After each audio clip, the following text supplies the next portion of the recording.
My dear viewers and learners, welcome. Namaskar. Class 6 Gonit Lesson 2 ইয়াৰ আগৰ ভিডিঅ'ত 2.1 লৈকে বুজা হৈছিল যেটো কৰি চাও আহা 2.2 ইয়াত দিছে এক নম্বৰটো তোমাৰ চৌপাশে চোৱাচোন তাত বিভিন্ন আকৃতিয়ে সৃষ্টি কৰা কোণৰ আৰ্হি দেখিবলৈ পাবা তলত কিছুমান তেনে আকৃতিৰ চিত্ৰ দিয়া হৈছে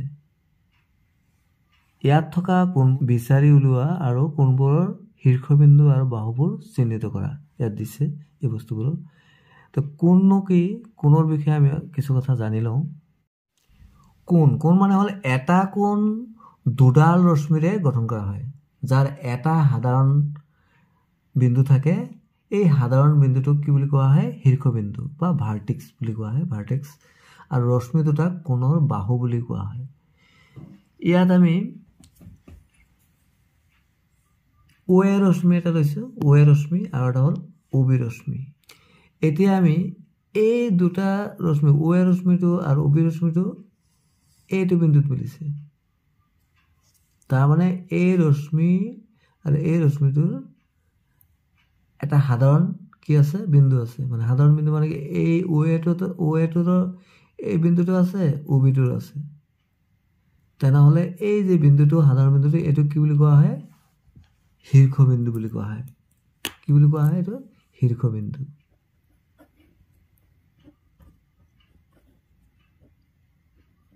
আৰু যে OA ৰশ্মিটো আছে OA এই OA টো হল এই কোণটোৰ বাহু এটো বুলি কি বুলি কোৱা হয় বাহু ইয়াৰ বাহু হল OB তাৰমানে দুটা বাহু বা দুটা ৰশ্মি যদি একেটা বিন্দুত মিলিত হয় তেনেহলে এটা কি হ'ব কোণ উৎপন্ন কৰিছে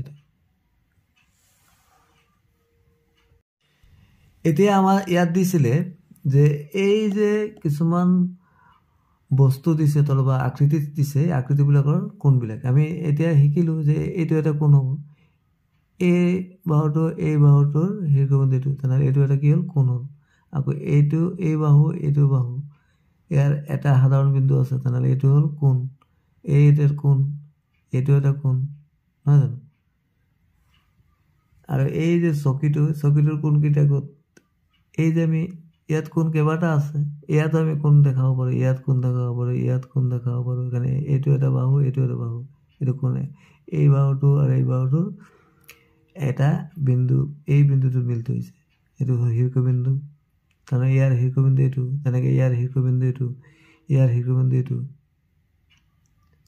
এইটোৰ শীৰ্ষবিন্দু এটো শীৰ্ষবিন্দু এটো এই কোণটোৰ শীৰ্ষবিন্দু এটো এইদৰে ইয়াত আমি দেখি ইয়াত এটা কোণ হৈছে ইয়াত এটা কোণ হৈছে এইটো শীৰ্ষবিন্দু এইটো শীৰ্ষবিন্দু এইদৰে মৰমৰ ছাত্ৰ-ছাত্ৰীসকল তোমালোকে বাকি কোণবোৰ আৰু শীৰ্ষবিন্দুবোৰ চিনাক্ত কৰিবলৈ চেষ্টা কৰিবা দুই নম্বৰ দিছে কাখৰ চিত্ৰত গঠন হোৱা কোণৰ আকৃতিবোৰ দেখিছানে এইবিলাক চাব কৈছে প্ৰত্যেকটো চিত্ৰৰ পৰা অন্তত দুটাকৈ কোণ বিচাৰি উলিওৱা আৰু কোণ গঠন কৰা বাহু আৰু শীৰ্ষবিন্দু চিহ্নিত কৰা মানে বাহু আৰু শীৰ্ষবিন্দু দিছে এই চোৱা ইয়াত কোণ কি আছে এইটো এটা কোণ হল নাই এইটো এটা বাহু এইটো এটা বাহু এইটো এটা কোণ হল এইটো শীৰ্ষবিন্দু আকৌ এইদৰে আমি এইটো বাহু এইটো এটা কোণ এইদৰে আমি এইটো দেখাব পাৰো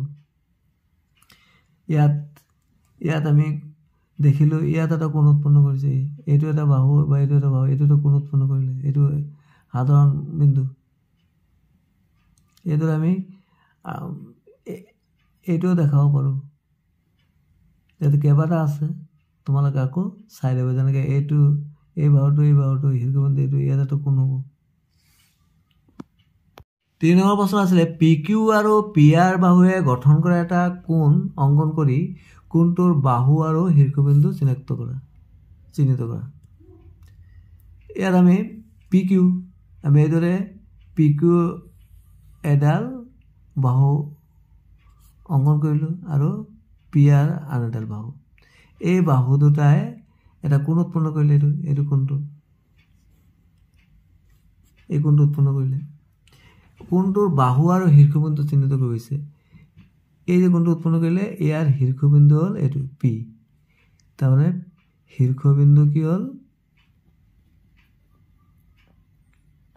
পি পি হ'ল শীৰ্ষবিন্দু আৰু বাহু পি আৰ বাহু এইটো এটা বাহু এইটো এটা বাহু এই বাহুটোৰ নাম কি পি কিউ তাৰ আমি কি লিখিব পাৰোঁ বাহু দুটা কি কি এটা হ'ল পি কিউ আৰু এটা হ'ল পি আৰ এইটো হ'ল পি কিউ বাহু আৰু এইটো হ'ল পি আৰ বাহু আৰু শীৰ্ষবিন্দুটো হ'ল এ পি 4 নম্বৰ প্ৰশ্ন দিছে কাষৰ চিত্ৰত মুঠ কেইটা কোণ আছে ইয়াত কোণ কেইটা আছে আমি জানিলো দুটা ৰশ্মি বা বাহুৱে যদি এটা সাধাৰণ বিন্দু থাকে অৰ্থাৎ সাধাৰণ বিন্দু বা আদি বিন্দু থাকে তেনেহ'লে এইটো হ'ল কোণ আমি প্ৰথমতে ক'লো যে এই যে OC ৰশ্মি আৰু OB ৰশ্মিৰ এই দুটাৰ আদি বিন্দু হ'ল এইটো তেনেহ'লে এইটো এটা কোণ হ'ল আকৌ OB ৰশ্মি আৰু OA ৰশ্মিৰ আদি বিন্দু হ'ল এইটো এটা কোণ হ'ল আকৌ OC ৰশ্মি আৰু OA ৰশ্মিৰ আদি বিন্দু হ'ল এইটো এটা কোণ হ'ল তেনেহ'লে আমি মুঠ কেইটা কোণ দেখিলোঁ আমি কেইটা কোণ পালোঁ তিনিটা কোণ পালোঁ তিনিটা কোণ পালোঁ এই কোণকেইটা নাম কি হ'ব এই যে এই কোণটোৰ নাম কি হ'ব এইদৰে আমি ক'ব লাগে BOC এইটো কোণৰ চিনটো এনেকৈ দিয়ে কোণ BOC আৰু এই কোণটো কি হ'ব AOB কোণ AOB তাৰমানে AOB মাজত থাকিব লাগিব আদি বিন্দু আৰু এটা কি আছিলে BOC আৰু এটা কোণ এই ডাঙৰ কোণটো লিখিব পাৰোঁ AOC আৰু কি লিখিব পাৰোঁ AOC তাৰমানে এটা কোণ হ'ল প্ৰথমতে BOC দিছে BOC কোণটো এই কোণটো BOC তাৰপিছত AOB কোণটো AOB এইটো আৰু AOC এই ডাঙৰ কোণটো ইয়াত যে তলত চিত্ৰত চিহ্নিত কৰা ৰখা কোণবোৰৰ নাম লিখা হৈছে প্ৰথমে এই কোণটোৰ নাম লিখো এই কোণটোৰ নাম কি AOB কোণ AOB তাৰপিছত এই ডাঙৰ কোণটো AOC এই কোণটো AOC এই কোণটো তাৰপিছত যদি আমি এই কোণটো ধৰোঁ এই কোণটো যদি ওলাব কয় তেনেহ'লে কি লিখিম আমি BOC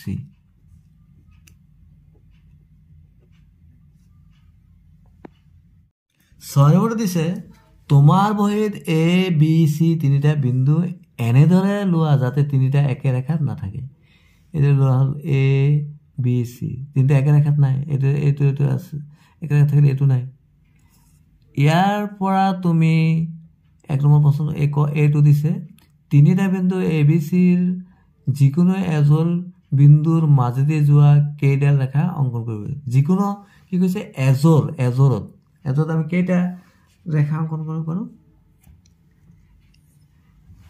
তাৰমানে কি হ'ব লাগিব ABCৰ যিকোনো এজোৰ মানে হ'লে AC নহ'লে AB নহ'লে BC এনেকৈ এতিয়া আমি বিন্দুৰ মাজে কেইডাল ৰেখা অংকন কৰিব পাৰোঁ আমি যদি এইদৰে অংকন কৰোঁ আমি যদি প্ৰথমে ধৰিলে এইটো আঁকিলোঁ AC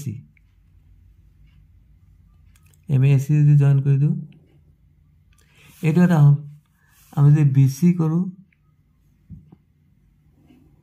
এইটো এটা হ'ল আকৌ আমি যদি AB কৰোঁ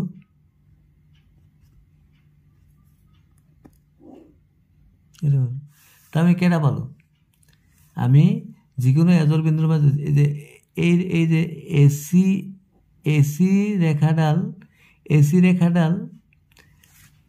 কোন বিন্দুৰ মাজতে গৈছে A বিন্দু আৰু C বিন্দুৰ মাজতে গৈছে আৰু AB ৰেখাডাল A বিন্দু আৰু B বিন্দুৰ মাজতে গৈছে আৰু BC ৰেখাডাল B বিন্দু আৰু C বিন্দুৰ মাজতে গৈছে তেনেহ'লে আমি কি পালোঁ ইয়াত দিছে তিনিটা বিন্দু ABCৰ যিকোনো এজোৰ বিন্দুৰ মাজতে যোৱা কেইডাল ৰেখা অংকন কৰিব পাৰি তিনিডাল ৰেখা অংকন কৰিব কেইডাল পাৰি তিনিডাল ৰেখা অংকন কৰিব পাৰি।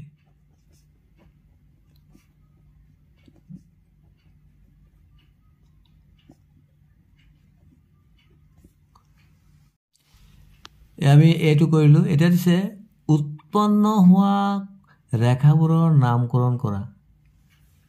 আমি উৎপন্ন হোৱা ৰেখাবোৰৰ নামকৰণ আমি অলৰেডি কৰিলোঁ। তো বি প্ৰশ্নৰ উত্তৰটো এই হ'ব, আমি উৎপন্ন হোৱা ৰেখাবিলাকৰ নাম কি হ'ব? এটাৰ নাম হ'ল AC, আৰু এটাৰ নাম হ'ল AB, আৰু নাম হ'ল BC। এইদৰে AB, BC, AC। তাৰপিছত চি নম্বৰটো হৈছে ৰেখাবোৰে কেইটা কোণ উৎপন্ন কৰিলে উৎপন্ন হোৱা কোণৰ নামকৰণ কৰা। ৰেখাবোৰে কেইটা কোণ উৎপন্ন কৰিলে আৰু উৎপন্ন হোৱা কোণৰ নামকৰণ কৰা।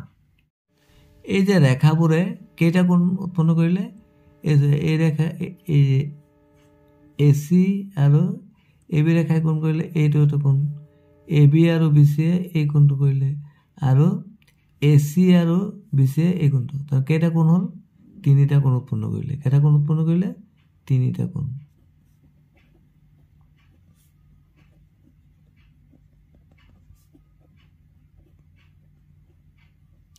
আৰু তাৰপিছত উৎপন্ন হোৱা কোণবোৰৰ নামকৰণ কৰা। এতিয়া আমি যে নামকৰণ কৰোঁ, এই কোণটোৰ নাম কি হ'ব?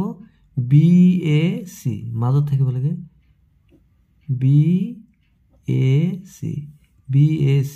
আৰু এই কোণটোৰ নাম কি হ'ব পাৰোঁ আমি? ABC, ABC, মাজতো কোণ। আৰু এই কোণটোৰ নাম কি ক'ব পাৰোঁ আমি? ACB, ACB বা BCA ক'ব পাৰোঁ। বা আমি যদি চমুকৈ কওঁ, তাৰমানে এই কোণটোৰ নাম কি? A কোণ। এই কোণটোৰ নাম কি? A কোণ। আৰু এই কোণটোৰ নাম কি? B কোণ। আৰু এই কোণটোৰ নাম কি? C কোণ। ডি নম্বৰটো হৈছে তোমাৰ বহীত আৰু এটা বিন্দু ডি এনেদৰে লোৱা যাতে ডি বিন্দুটো কোনো ৰেখাত নাথাকে। এতিয়া যিকোনো এযোৰ বিন্দুৰ মাজতে যোৱা কেইডাল ৰেখা বেছিকৈ অংকন কৰিব পাৰিবা। যিকোনো এযোৰ বিন্দুৰ মাজে কেইডাল ৰেখা বেছিকৈ অংকন কৰিব পাৰিবা। আমি কি কৰিলোঁ, ইয়াত ডি এটা বিন্দু ল'লোঁ যাতে ডি বিন্দুটো কোনো ৰেখাত নাথাকে, কোনো ৰেখাত নাই। এতিয়া আমি আগতে ৰেখাকেইটা অংকন কৰিছিলোঁ। এতিয়া আগতে আমি এইদৰে AC, AB, BC ৰেখা অংকন কৰিছিলোঁ। এতিয়া ডি বিন্দুটো লৈছে। এতিয়া কৈছে যিকোনো এযোৰ বিন্দুৰ মাজে, এযোৰ বিন্দু হ'ব লাগিব, মানে হ'লে এইটো এযোৰ বিন্দুৰ মাজেদি কেইডাল ৰেখা বেছিকৈ অংকন কৰিব পাৰিবে। এতিয়া কেইডাল ৰেখা বেছিকৈ অংকন কৰিব পাৰোঁ? আমি যদি এই দুটা লওঁ, এইদৰে B আৰু D যোগ কৰি দিলোঁ, এইটো ল'ব পাৰোঁ। তাৰপিছত আমি কি কৰোঁ? C আৰু D পাৰোঁ, এই দুটা বিন্দুৰ মাজতে গ'ল। A আৰু D ল'ব পাৰোঁ, এইটো দুটা বিন্দু।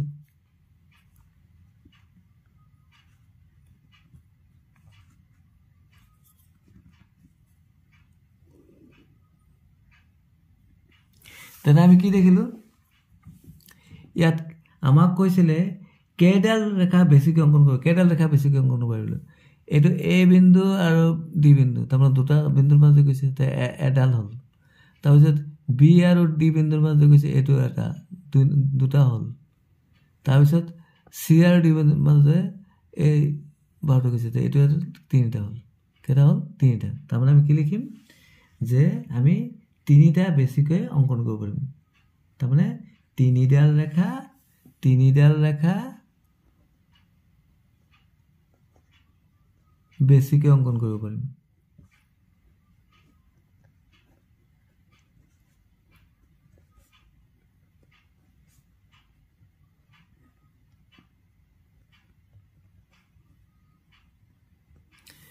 কি কি ৰেখা অংকন কৰিলে? এটা হ'ল AD, আৰু এটা হ'ল BD, আৰু এটা হ'ল CD। এইটো কৈছিলে ABCD এই চাৰিটা একে ৰেখাত নথকা বিন্দুৰ পৰা যিকোনো এযোৰ বিন্দুৰ মাজেদি যোৱা তুমি কেইডাল ৰেখা পালা? আমি কেইডাল ৰেখা পালোঁ? ইয়াত আমি পাইছিলোঁ নহয়। এতিয়া আমি কেইডাল ৰেখা পালোঁ? আমি আগতে কেইটা পাইছিলোঁ? 1, 2, 3, আকৌ তিনিটা পালোঁ। তাৰমানে কেইডাল ৰেখা পালোঁ? এতিয়া 6ডাল ৰেখা পালোঁ। কেইডাল ৰেখা পালোঁ? 6ডাল। কি পালো আকৌ একবাৰ দেখাই দিছোঁ এটা পালো এই দুটা বিন্দুৰ মাজতে কি কৈছিলে AC তাৰপিছত এই AB বিন্দুৰ মাজতে কি কৈছিলে AB তাৰপিছত এই B আৰু C বিন্দুৰ মাজতে যোৱা BC তাৰপিছত আকৌ B আৰু D বিন্দুৰ মাজতে যোৱা BD তাৰপিছত C আৰু D বিন্দুৰ মাজতে যোৱা CD তাৰপিছত কি আছিলে আমি কি পালো AC পালো AB পালো BC পালো BD পালো CD পালো তাৰপিছত A আৰু D বিন্দুৰ মাজতে AD তুমি কেটা পালো 1 2 3 4 5 6 ছডাল লেখা পালো ইয়াত দিছে F2 ABC আৰু D বিন্দু সংযোগী সাম্যাব্য সকলোবোৰ ৰেখাই শীৰ্ষবিন্দু চাৰিটাত গঠন কৰা কোণৰ সংখ্যা কিমান আমাক কৈছিলে A B C আৰু D বিন্দু সংযোগী সাম্যাব্য সকলোবোৰ ৰেখাই শীৰ্ষবিন্দু চাৰিটাত গঠন কৰা কোণৰ সংখ্যা আমি দেখিলে এইটো শীৰ্ষবিন্দু কি A শীৰ্ষবিন্দুত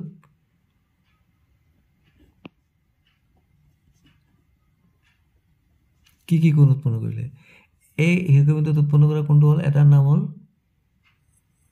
এইটোৰে ক'ব পাৰোঁ আমি BAD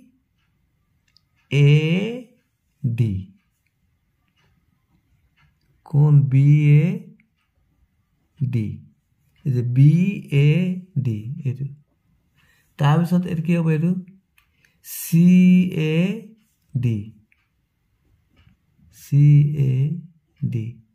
তাৰপিছত আৰু এটা কি হ'ব BAC ডাঙৰটো BAC তাৰমানে প্ৰতিটো শীৰ্ষবিন্দুত কেইটাকে কোণ উৎপন্ন কৰিছে তিনিটাকে তো এইটো তিনিটা তো সেইদৰে এই শীৰ্ষবিন্দুটো C শীৰ্ষবিন্দুত প্ৰথমে A শীৰ্ষবিন্দু ওলালে এতিয়া B শীৰ্ষবিন্দুত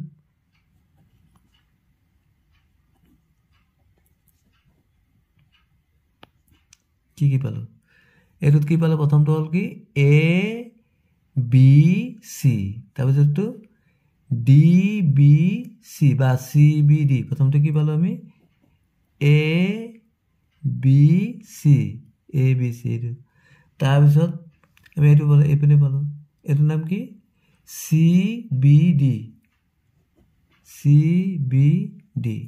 তাৰপিছত একদম ডাঙৰটো এর নাম কি হবো ABD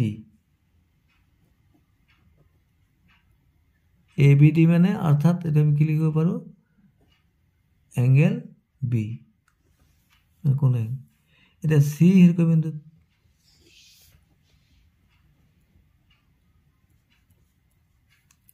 C তো কোনটো এটো C ত কি পালো প্রথমে ACB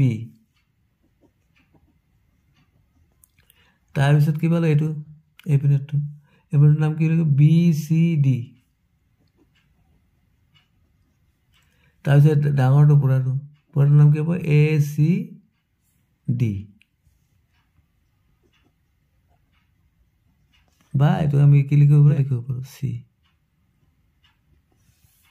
তাৰ পিছত D হিৰকবিন্দু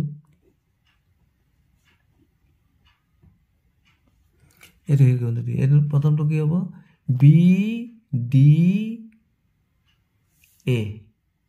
এঙ্গেলটো BDA তাহলে এটো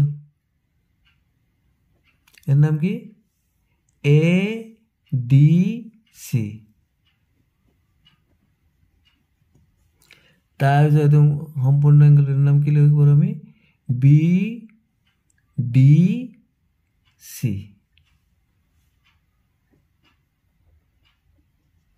বাইরে কি অ্যাঙ্গেলটা অর্থাৎ আমি কি লিখব অ্যাঙ্গেল দিয়ে লিখব তার মানে আমি প্রতিটি হিরকবিন্দুত কেটাকে কোণ পালো 1 2 3টা প্রতিটিতে তিনটা কোণ এই অ্যাঙ্গেলটো আমি অ্যাঙ্গেল এ বলে লিখব পারো একই কথা মাজত থকা অ্যাঙ্গেল বুঝায় তার প্রতিটিতে তিনটা বলে 1 2 3 ইয়াতে 3 ইয়াতে 3 ইয়াতে 3 থ্যাঙ্কস ফর ওয়াচিং ইয়ার পরবর্তী ভিডিও 2.3 গণিতমূলক বুঝাবলৈ চেষ্টা কৰাব থ্যাংক ইউ সো মাচ